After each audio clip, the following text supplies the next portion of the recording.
مجلس ہے. اس سے پہلے بھی کئی جگہوں پر مجھے بخاری شریف کے ختم کرانے کا شرف حاصل ہوا اور جہاں بھی میں نے ختم بخاری کرائی آج بھی اتفاق سے یہ شرف مجھے حاصل ہوا ہے.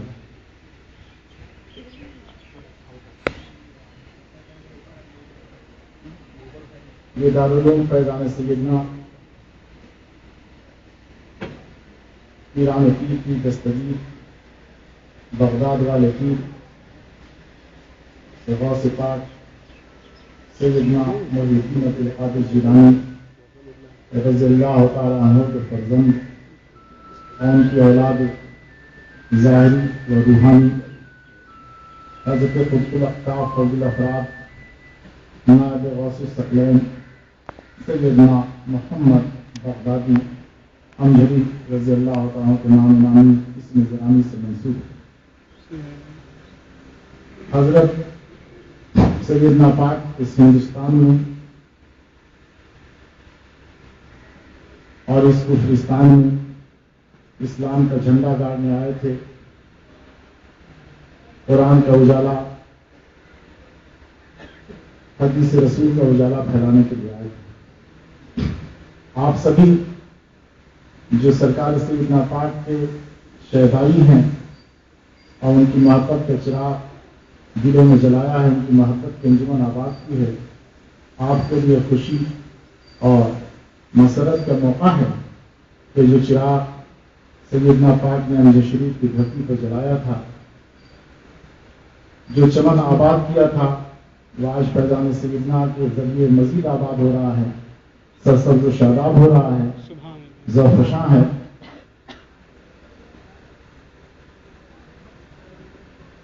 دارالعلوم فیضان سیدنا اس کی خدمات آپ کے سامنے ہر سال آتی ہے. ہر سال 35-40 حافظ قاری عالم گڑھ کے فارغ ہو کر کے نکلتے ہیں. اس سال بھی فارغ ہونے والوں کی تعداد تقریباً 54 ہے, جن میں بعض فاضل بھی ہیں, بعض قاری ہیں, بعض حافظ ہیں. آج ہمارے لیے بھی خوشی اور فخر کا مقام ہے کہ مارا مطہرہ سے صاحب سجادہ امین شریعت امین ملت حضرت علامہ امین میاں صاحب قبلہ وہ صبح ہی تشریف لائے اور انہوں نے کافی وقت دیا. آج دن بھر رہے اور کل بھی دن بھر رہیں گے اور کل شام کو یہاں سے تشریف لے رہے ہیں. امجد شریف بھی گئے, وہ مزار مقدس پر حاضری دی اور وہاں تبرکات شریفہ کی زیارت کا میں نے اہتمام کرایا تھا. تبرکات کی زیارت یہ خوشی کا موقع ہے, ان کی سرپرستی میں جلسہ ہو رہا ہے اور یہ ختم بخاری شریف کی مجلس میں بھی انشاءاللہ تعالی وہ تشریف لائیں گے. یہ بخاری شریف, یہ قرآن مقدس جو خدا کا کلام ہے, اور بخاری شریف یہ بھی خدا کا کلام ہے. فرق یہ ہے, ایک وحی وہ ہوتی ہے جس کو جبریل امین لائے, واسطے سے آئی, جسے آپ وحی مطلوب کہتے ہیں, اور یہ حدیث یہ بھی وحی کہلاتی ہے. یہ بھی زبان فقہ میں اور زبان حدیث میں یہ بھی وحی کہلاتی ہے, لیکن وحی غیر مطلوب. وحی یہ بھی ہے, وحی وہ بھی. اور قرآن مقدس نے بہت کھلے لفظوں میں فرمایا لا ينطق عن الهوى ان هو الا وحی یوحی. نبی جو کہتے ہیں, نبی جو بولتے ہیں, وہ اپنے خواہش سے نہیں بولتے بلکہ ان کی طرف وحی کی جاتی ہے.